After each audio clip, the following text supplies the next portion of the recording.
Fire সার্ভিসের নিয়োগ সংক্রান্ত পরীক্ষা সম্পন্ন করার দাবিতে রাজধানীর জয়নগর ফায়ার স্টেশনের সামনে বিক্ষোভ দেখিয়েছেন চাকুরি প্রত্যাশিত যুবকেরা। কিন্তু দাবি জানাতে গিয়ে পুলিশের হাতে বহু চাকুরি প্রত্যাশিত যুবকদের আটক করা হয়েছে। তাদের অভিযোগ 2022 সালে ত্রিপুরা ফায়ার সার্ভিসের 329টি পদে নিয়োগের জন্য নোটিশ জারি করা হয়েছিল। তার কিছুদিন পর শারীরিক ও রিটেন পরীক্ষা নেওয়া হয়েছিল। শারীরিক পরীক্ষায় উত্তীর্ণ হয়েছিল বহু যুবক, কিন্তু এখনো পর্যন্ত ফায়ার সার্ভিসের মৌখিক পরীক্ষা নেওয়া হয়নি। তার ফলে নিয়োগ প্রক্রিয়া সম্পন্ন করা হচ্ছে না। এই তো গত 2022-এ মে মাসের দিকে আমরা ফায়ার সার্ভিস অ্যান্ড ইমার্জেন্সি থেকে একটা রিক্রুটমেন্ট বেরিয়েছিল। আমরা তারপরে বিভিন্ন ডিস্ট্রিক্টে ফিজিক্যাল সুস্থভাবে হয়েছে। তারপরে নেক্সট স্কুলে 2023 জানুয়ারি মাসের 8 তারিখে রিটেন এক্সাম হয়েছে।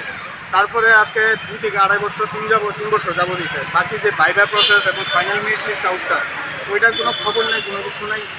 আমরা অনেকবার সেক্রেটারি সিএমের সাথে দেখাশোনা কথা বলছি, তারপর কোনো পারমিশন পাইছি না। অ্যাপ্লিকেশন দিয়েছি আমরা ফায়ার সার্ভিসে ডিরেক্টর স্যারের সাথে 5-6বার দেখা করেছি, কোনো কিছু হয় না।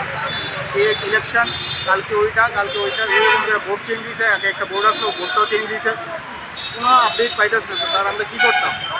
আমরা তো ইলেকশনে আমরা যে ভোট দিই এখন রানিং গভর্নমেন্টে, ওইটা তো আমরা কী লেগে দিই?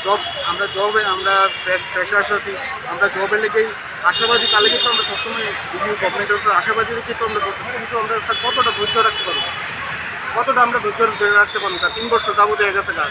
একজন বেকারকে আসলে এই করতে পারবো যে কুদ্দুরা বাড়িতে ফ্রাস্ট্রেশন হয়, ওই জিনিসটা 3 বছর যাবত দিলে সেটা কি চাও? আমরা চাইছি যে